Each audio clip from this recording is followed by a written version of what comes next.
En plein cœur de la commune d'Atekoubé, Mosikro continue son extension. Cette bourgade de plus de 15 000 âmes a fait la une de l'actualité ces dernières années durant toutes les saisons pluvieuses. Des éboulements de terrain sur ses habitations construites sur les flancs de collines ou encore des effondrements de murs occasionnant mort d'hommes.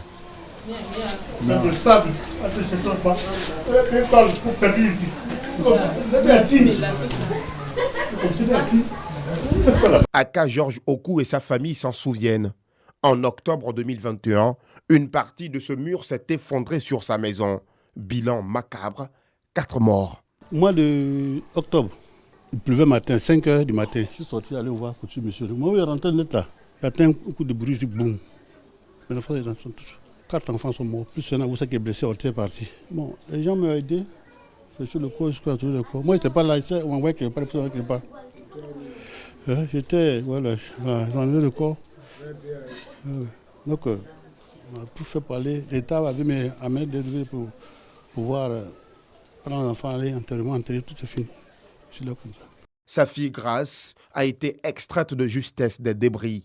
J'ai perdu un petit frère de 15 ans qui dormait, qui ne s'est jamais réveillé jusqu'à aujourd'hui. Avec une petite soeur de 13 ans, que la boue est versée sur elle avec l'eau. On pensait qu'elle était morte. Le vieux a dit qu'on n'a qu'à fuir. On voit qu'elle s'est réveillée, elle a soulevé sa main. Pour dire non, que papa, j'ai vu, on a déterré. Vu qu'elle a perdu connaissance, elle ne parlait pas pendant une semaine. Ouais, on croit que maintenant ça va. Tout son dos était pourri, elle n'arrivait pas à marcher.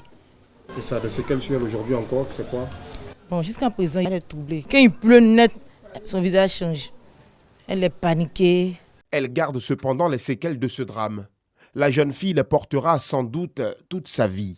Je voulais qu'on vienne dégager ça, on a pu faire mettre des grèges ici, comme pour les grands types là, on est ici, le mur est là-bas, déjà c'est là fermé. Tu dois rentrer pour aller te voler, donc on fait grège ici, c'est encore bon, là on est en sécurité. Mais ce qui est là encore dans le bois là.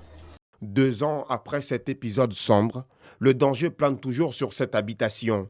Le même mur présente des risques, lui-même menacé par cet arbre géant. De gré ou de force, les habitants de Mosikro ont quitté les zones à risque.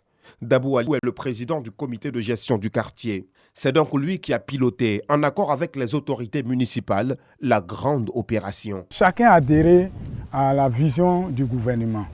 Parce qu'il faut le dire, chaque fois qu'on parle de Mosikro, on dit il y a mort, il y a mort. On s'est réunis, on a dit plus jamais ça.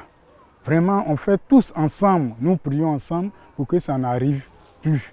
Outre la sensibilisation, la destruction des habitations mitoyennes aux collines s'est imposée.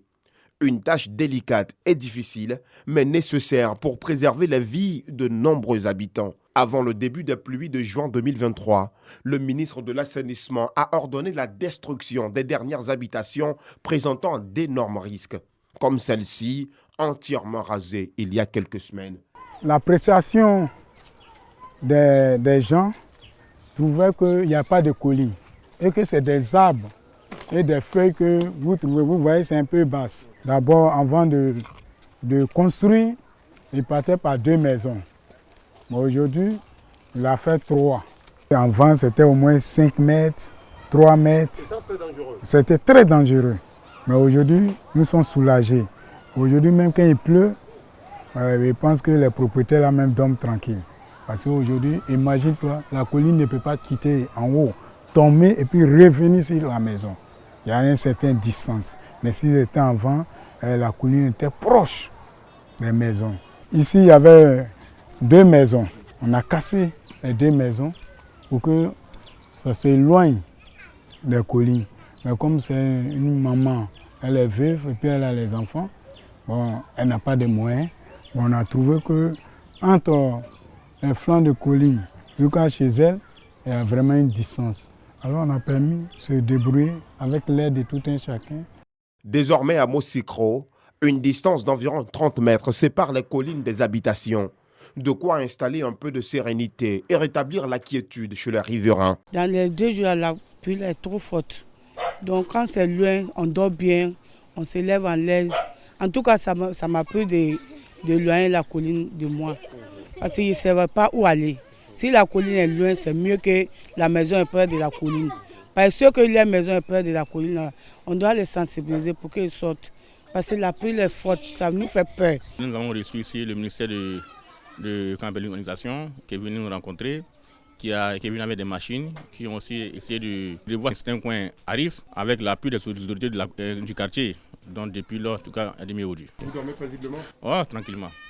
Pour la garder, ça va. Le chef des Mossi, El Hadj Lamoussa Djiré, est très heureux du changement constaté ces 2 dernières années. Mossi Kro ne doit plus enterrer ses enfants de façon dramatique, soutient-il. Quand ça a pilé comme ça, matin, j'appelle tout le monde à demander comment c'est passé. Et il me dit, tant il y a ça. Mais Dieu merci, depuis qu'ils sont venus dans ce temps-là, et ils ont fait le travail, vraiment, nous remercions l'État de Côte d'Ivoire. La mairie d'Atekoubé se réjouit que Mossi Kro ne soit plus associé au champ lexical de la mort. Alphonse Dro est le premier adjoint au maire. L'élu revient sur les grandes actions qui ont conduit à ce résultat. On a mis sur pied un comité de crise qui est composé de nos services techniques, de notre police municipale, 180 jeunes qui ont été formés, qui sont comme ici nos sapeurs-pompiers. Ils ont été formés à cela. Et à leur tour, ils sont allés sur le terrain maintenant pour recenser les sites qui sont à problème. Et ces sites étant recensés, identifiés, nous avons rencontré aussi les intéressés sur le terrain pour les sensibiliser, pour leur dire que voici, vous êtes dans des endroits qui ne sont pas adéquats. Donc déplacez-vous.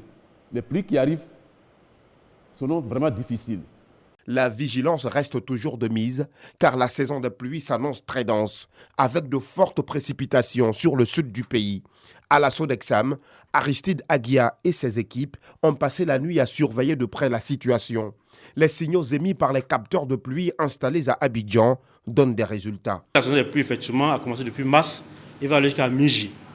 Mais pour cette année, la première décade du mois de juin, à partir du 1er juin jusqu'au 10 juin, nous avons eu énormément de pluie, autour de 350 mm de pluie.